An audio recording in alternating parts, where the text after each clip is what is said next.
وہ اسلام پر دین پر عمل کرنے کے لیے دین کی سربلندی کے بعد کا انتظار نہیں کرتا، وہ خود حصہ بنتا ہے دین کی سربلندی کا. اس کا ٹارگٹ کچھ اور ہے، اس کا ٹارگٹ دین کو اپ گریڈ اور اپ لفٹ کرنا ہے. اس کا ٹارگٹ جو ہے وہ اللہ اور اللہ کے حکم اطیع اللہ اور اطیع الرسول کو دنیا میں پھیلانا ہے. نیکی کرنے کے لیے وہ دوسروں کا انتظار نہیں کرتا کہ جب حجاب کا اور داڑھی کا فیشن آ جائے گا نا انڈسٹری میں، انٹرٹینمنٹ انڈسٹری میں یا ڈرامہ انڈسٹری میں، تب ہمارے بچے داڑھی رکھیں گے. ٹھیک ہے، جب سارے لوگ جہیز دینا بند کر دیں گے نا تو پھر ہم بھی جہیز دینا بند کر دیں. کیا کریں، اب لوگوں کے خلاف تو نہیں چلا جا سکتا. تو اللہ سبحانہ تعالیٰ کہہ رہے ہیں کہ مومن محنت زیادہ کرتا ہے تو اس کو اجر بھی زیادہ ملتا ہے، وہ انیشیٹ کرنے والا ہے. ٹھیک ہے، تمہارے رب کی بخشش تمہارا انتظار کرتی ہے تبھی جب تم انیشیٹ کرتے ہو. تم 2 فرض پڑھتے ہو تو 2 نفل بھی ساتھ پڑھ لو. تم اگر 1 روزہ رکھتے ہو تو مہینے کے 3 روزے رکھ لو. تم دوڑو اپنے رب کی طرف، دوڑو اپنے رب کی بخشش کی طرف، یعنی کہ تم اسٹرائیو کرو، تم دوسروں کو انسپائر کرو، دوسروں کو تمہیں دیکھ کر شوق پیدا ہو اللہ کی راہ پر چلنے کا. تمہارا اخلاق، تمہارا کردار، تمہاری عادات، جو تمہارے رشتہ داروں کے ساتھ، اولاد کے ساتھ، اپنے ورک پلیس پر لوگوں کے ساتھ معاملات ہیں، وہ تمہارے دین کی وجہ سے تم پر انگلی نہ اٹھائیں کہ دیکھو یہ اب اس نے اللہ کا حکم ماننا شروع کر دیا نا، اب تو یہ بہت بد دماغ ہو گیا ہے. ٹھیک ہے، ہاں انہوں نے اپنی بیٹی کو حجاب کروایا، انہوں نے جہیز نہیں دیا نا، اوہو اب تو بہت مشکل ہوگی اس کی زندگی اسٹیبلش ہونے میں. آپ کو اور ہمیں اللہ سبحانہ تعالیٰ کا حکم بجا لانے، ان کی اطاعت کرنے کے لیے جو معاشرے سے جنگ کرنی ہے نا، یہی ہمارا جہاد ہے. ہم نے آج تلواریں اٹھا کر اپنے معاشرے میں جنگ نہیں کرنی ہے، کیونکہ برائے نام تو ہم رہتے مسلم معاشرے میں ہیں. اللہ سبحانہ تعالیٰ فرما رہے ہیں کہ میری راہ کی طرف دوڑ کر چلو، رن ٹورڈز می، میں تمہارا انتظار کر رہا ہوں ان وسعت والی جنتوں کے ساتھ جس میں میں نے تمہیں ہمیشہ کے لیے رکھنا ہے.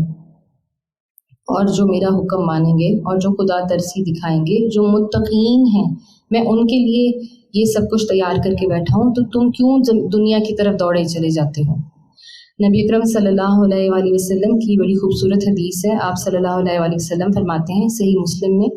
نیک اعمال کرنے میں جلدی کرو ایسے فتنوں سے پہلے جو اندھیری رات کے ٹکڑوں کی طرح آئیں گے. صبح کو انسان مومن ہوگا اور شام کو کافر ہوگا، یا شام کو مومن ہوگا اور صبح کو کافر ہوگا. وہ اپنے دین کو دنیا کے معمولی سامان کے بدلے بیچ دے گا. اور یقین کریں جو آج ہم جس فتنے کے دور میں اور جس تیز زندگی کے دور میں ہم گزر رہے ہیں، بالکل ایبسولوٹ یہی معاملہ ہے کہ صبح کو انسان مومن ہوتا ہے اور شام کو کافر ہوتا ہے. اگلی آیت 134 میں اللہ سبحانہ تعالیٰ فرماتے ہیں الذین ينفقون فی السراء والضراء والکاظمین الغیظ والعافین عن الناس واللہ یحب المحسنین. جو ہر حال میں اپنے مال خرچ کرتے ہیں، خواہ بدحال ہو یا خوشحال، جو غصے کو پی جاتے ہیں اور دوسروں کے قصور معاف کر دیتے ہیں، ایسے نیک لوگ اللہ کو بہت پسند ہیں. بڑی خوبصورت آیت میں اللہ سبحانہ تعالیٰ نے دیکھی کس طرح ایک مومن کی شخصیت کا نقشہ کھینچا ہے،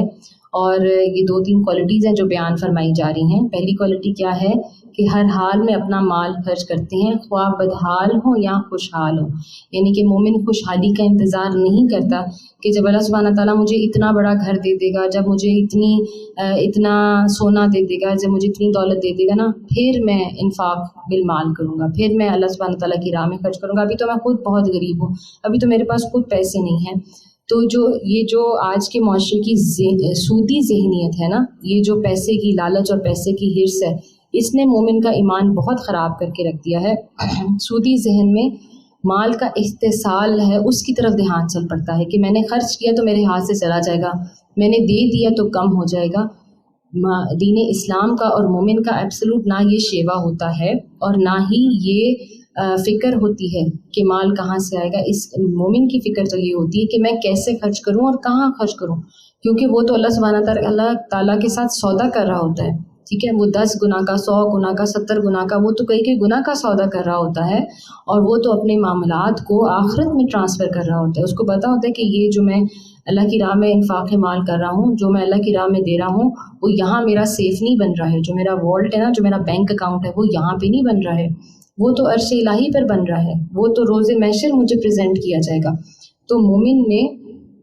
اور دنیا پرست انسان میں یہ بہت واضح فرق ہوتا ہے کہ کون مال خرچ کرتا ہے اور کس راہ میں خرچ کرتا ہے۔ اللہ سبحانہ تعالیٰ فرما رہے ہیں کہ مومن مال سے محبت نہیں کرتا، وہ اپنی خوشحالی کا انتظار نہیں کرتا، بدحال ہو تو بھی اللہ کی راہ میں دیتا ہے، چاہے کھجور کی ایک گٹھلی ہی کیوں نہ ہو۔ آپ کو یاد ہے کہ ہم جب تبوک کے واقعات ڈسکس کر رہے تھے تو اس میں ایک واقعہ آیا تھا کہ ایک صحابی جو تھے وہ سارا دن محنت مشقت کر کے آدھا کلو غلہ لے کر آئے تھے، وہ انہوں نے نبی اکرم صلی اللہ علیہ وآلہ وسلم کو پیش کر دیا تھا کیونکہ ان کی وہی حیثیت تھی، اور منافقین نے ان کا کتنا مذاق اڑایا تھا۔ نبی اکرم صلی اللہ علیہ وآلہ وسلم کی ایک اور حدیث ہے جس کا مفہوم ہے کہ جنت میں ایسے لوگ داخل ہوں گے جن کے دل چڑیوں کی طرح نرم ہوں گے، ٹھیک ہے۔ تو مومن کا دل معصوم ہے اور نرم ہے، اور دوسروں کو بھی خوشحال دیکھنا چاہتا ہے اور معاشرے کی بھی خیر چاہتا ہے، وہ اپنا مال اپنے تک سمیٹ کر نہیں رکھتا۔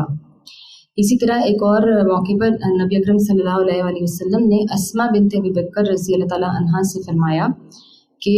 بندھن باندھ کر نہ رکھو، اللہ بھی تجھ پر بندھن باندھ دے گا۔ اور یہ خاص سمجھنے کی بات ہے کہ علماء کہتے ہیں کہ ایک عورت سے آپ صلی اللہ علیہ وآلہ وسلم نے یہ فرمایا خصوصی طور پہ کیونکہ عموماً سلیقے کے نام پر یا گھر چلانے کے نام پر چھوٹی چھوٹی چیزوں کو، کپڑے کو، کھانے کو مال کر سمیٹ کر رکھنا اور جوڑ کے رکھنا یہ عورتوں کی عادت ہوتی ہے۔ لیکن مسئلہ یہ ہے کہ جب سالوں سال کوئی چیز استعمال نہیں ہو رہی اور وہ جمع ہوتی جا رہی ہے تو پھر یہ جو مومن عورت ہے اس کا یہ شیوا نہیں ہے۔ جو چیز استعمال نہیں ہو رہی یا استعمال ہو چکی ہے اور اب وہ آپ کو مزید فائدہ نہیں پہنچا رہی، اس کو آگے نکال دینا چاہیے، ٹھیک ہے۔ اس طرح کے معاملات دیکھنے میں اور سننے میں آتے ہیں کہ اپنے ملازمین کو کپڑا دیا، بٹن اتار لیا، قمیض دے دی، دوپٹہ نہیں دیا۔ یہ بڑی چھوٹی سی مثال میں نے آپ کو دی ہے، اور ہم نے سورہ ماؤن میں اس کا تذکرہ کیا تھا کہ جو برتنے کی چیزیں دینے سے اعراض کرتے ہیں، جو برتنے کی چیزیں نہیں دیتے، اس سے منع فرمایا جا رہا ہے۔ تو نبی اکرم صلی اللہ علیہ وآلہ وسلم نے حد درجے کنجوسی کو منع فرمایا ہے، ٹھیک ہے۔ اور اس حدیث کا یہ بھی مفہوم ہے کہ ورنہ اللہ سبحانہ تعالیٰ بھی تم کو گن گن کر دے گا۔ اسی طرح بخاری اور مسلم کی روایت ہے، نبی اکرم صلی اللہ علیہ وآلہ وسلم نے فرمایا خرچ کرو اور گن گن کر مت رکھو ورنہ اللہ بھی تم کو گن گن کر دے گا، اور سینت سینت کر مت رکھو ورنہ اللہ بھی تمہارے ساتھ یہی معاملہ فرمائے گا، ٹھیک ہے۔ تو یہ مومنین کی بڑی امپورٹنٹ کوالٹی ہے جو اللہ سبحانہ تعالیٰ نے یہاں پر بیان فرمائی ہے۔ آگے فرماتے ہیں دوسری صفت کیا ہے کہ جو غصے کو پی جاتے ہیں، ٹھیک ہے، غصے کو پی جاتے ہیں یعنی عفو درگزر سے کام لیتے ہیں۔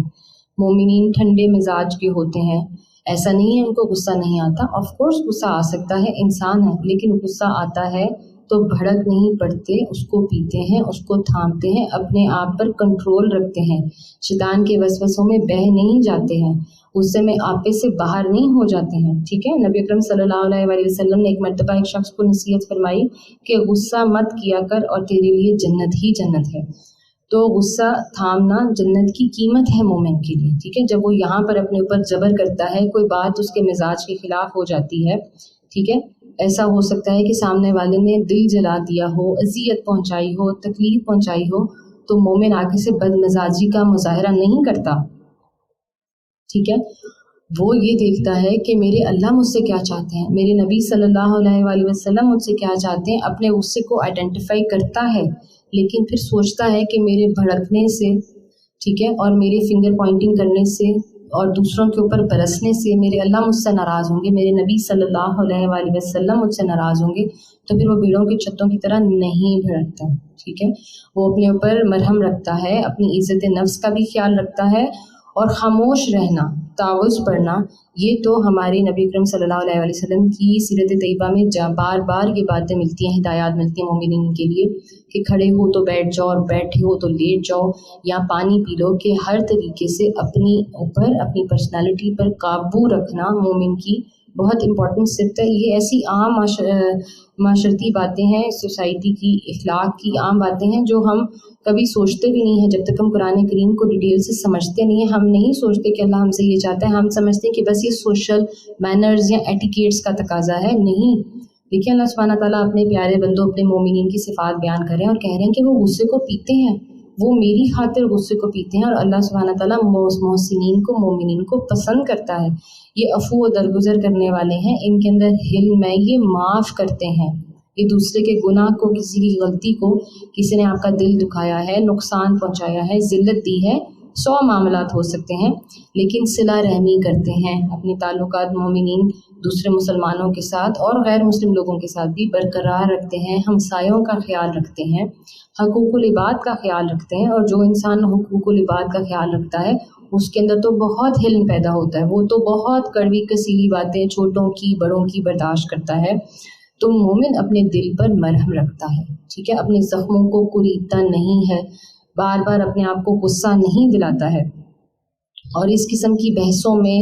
لا حاصل ڈسکشنز میں نہیں پڑتا ہے جو اس کو پھر غصہ دلائیں، پھر اس کو تنگ کریں، اس کے جو مشکل معاملات ہیں ان کو بار بار اچھالیں۔ یہ مومن کا شیوا نہیں ہے۔ اور یہ بھی بات سمجھنے کی ضرورت ہے کہ اگر کوئی شخص، کوئی انسان مومن اپنے آپ کو کی اصلاح کرنے کی کوشش کر رہا ہے، ٹھیک ہے، اور کسی کو معاف کرنے کی کوشش کر رہا ہے، اور اگر وہ معاف نہیں کرے گا نا تو پھر وہ ساری زندگی مظلوم بنا رہے گا، ٹھیک ہے، اور مظلوم بنے میں کیا ہے، پھر وہ بار بار اپنے زخم خریدے گا، پھر بار بار اس شخص کی برائی کرے گا، بار بار غیبت کرے گا، بار بار چغلی کرے گا، اور اپنے درجات اپنے اللہ سبحانہ تعالیٰ کے سامنے بڑھانے کی بجائے ان کو گراتا جائے گا۔ جانے انجانے میں یہ ہماری غلطیاں عام ڈیلی غلطیاں ہیں، یہ ہمارے عام ڈیلی کے معاملات ہیں۔ تو مومن کسی کی غلطی کو، کسی کی کوتاہی کو اپنی انا کا مسئلہ نہیں بناتا ہے، بلکہ وہ معافی کو پسند کرتا ہے، کیونکہ وہ یہ چاہتا ہے کہ میرا اللہ بھی مجھے معاف کرے۔ اور دیکھیں کیسی اتفاق کی بات ہے کہ ہم تو اس عشرے سے گزر رہے ہیں جس کی دعا ہی یہ ہے کہ اللہ سبحانہ تعالیٰ ہم آپ سے معافی کے طلبگار ہیں، آپ ہمیں مکمل ایبسولوٹ معاف کر دیں۔ تو ہم اللہ سبحانہ تعالیٰ سے معافی چاہتے ہیں، ہم اتنے کمزور ہیں، دل میں کئی گناہ کرتے ہیں، تو کیا یہ مومن کا شیوا نہیں ہے کہ پھر وہ دوسروں کو معاف کرے، وہ پھر مومنین کو، مسلمانوں کو، اللہ کے بندوں کو وہ معاف کرے۔ نبی اکرم صلی اللہ علیہ وآلہ وسلم نے ایک اور مقام پر فرمایا، میں 3 باتوں پر قسم کھاتا ہوں اور وہ بات تم کو بتاتا ہوں، ان باتوں کو تم یاد رکھنا۔ 1، صدقہ کرنے سے کسی کا مال کم نہیں ہوتا۔ 2، جس پر ظلم کیا گیا اور اس نے اس پر صبر کیا تو اللہ اس کی عزت بڑھاتا ہے۔ 3، نہیں کھولتا کوئی شخص سوال کا دروازہ مگر یہ کہ اللہ اس پر فقر کا دروازہ کھول دیتا ہے، مراد ہے ہاتھ پھیلانا، ٹھیک ہے۔ اور ہم نے یہی صفات ابھی پیچھے جو آیات ہم پڑھ رہے ہیں اس میں ہم نے یہی دیکھی ہے کہ صدقہ کرو، انفاق کرو، ٹھیک ہے، اور ظلم ہو جائے تو معاف کر دو، عفو سے کام لو، اور اپنے اوپر مرہم رکھنے کا بہترین طریقہ مومن کا یہ ہے کہ وہ اللہ سبحانہ تعالیٰ کی یاد میں، اللہ کے رسول کی اطاعت میں، دین کو سمجھنے، اس کو پھیلانے، اور نیکی کے خیر کے 100,000 کام ہیں مومن کے پاس کرنے کے لیے۔ اس کو تو جو ہیں ظالم لوگ اور منافق لوگ، ان پر توجہ دینے کی ضرورت ہی نہیں ہے، اس کو اپنے دشمنوں سے، منافقین سے دور رہنے کی ضرورت ہے، معاف کریں اور آگے چل پڑیں۔ تو اللہ سبحانہ تعالیٰ فرما رہے ہیں کہ مومن مرہم رکھنے والے ہیں، دوسروں کے قصور معاف کرتے ہیں اور غصے کو پی جاتے ہیں۔ پھر دیکھیے انسینٹیو کیا دیا ہے کہ ایسے نیک لوگ اللہ کو بہت پسند ہیں، یہ مومن کا فائنل ٹارگٹ ہے، یہ ہے مومن کا ایبسولوٹ ٹارگٹ کہ وہ فلاح پانے والے ہیں، ان کے لیے جنتیں انتظار کر رہی ہیں، اللہ سبحانہ تعالیٰ ان کا انتظار کر رہے ہیں، اللہ سبحانہ تعالیٰ کو یہ لوگ بہت پسند ہیں۔ تو لوگوں کی پسندیدگی، لوگوں کے ہاں اپنے درجات کو بلند کرنا، لوگوں کے ہاں مشہور ہونا اور معروف ہونا، یہ مومن کا نہ ٹارگٹ ہے، نہ اس کی زندگی کا اصل مقصد ہے۔ اس کا مقصد ہی اپنے رب کی خوشنودی حاصل کرنا ہے۔ اور اللہ سبحانہ تعالیٰ قرآن کریم میں بار بار بتاتے ہیں کہ تم کیسے میرے مقرب ہوگے، تم کیسے میری خوشنودی حاصل کرو گے۔ اگلی آیت 135 میں اللہ سبحانہ تعالیٰ فرما رہے ہیں، والذین اذا فعلوا فاحشۃ او ظلموا انفسهم ذکروا اللہ فاستغفروا لذنوبہم ومن یغفر الذنوب الا اللہ ولم یصروا علی ما فعلوا وهم یعلمون۔ اور جن کا حال یہ ہے کہ اگر کبھی کوئی فحش کام ان سے سرزد ہو جاتا ہے یا کسی گناہ کا ارتکاب کر کے وہ اپنے اوپر ظلم کر بیٹھتے ہیں تو مان اللہ انہیں یاد آ جاتا ہے اور اس سے وہ اپنے قصوروں کی معافی چاہتے ہیں، کیونکہ اللہ کے سوا اور کون ہے جو گناہ معاف کر سکتا ہو، اور وہ دیدہ و دانستہ اپنے کیے پر اصرار نہیں کرتے۔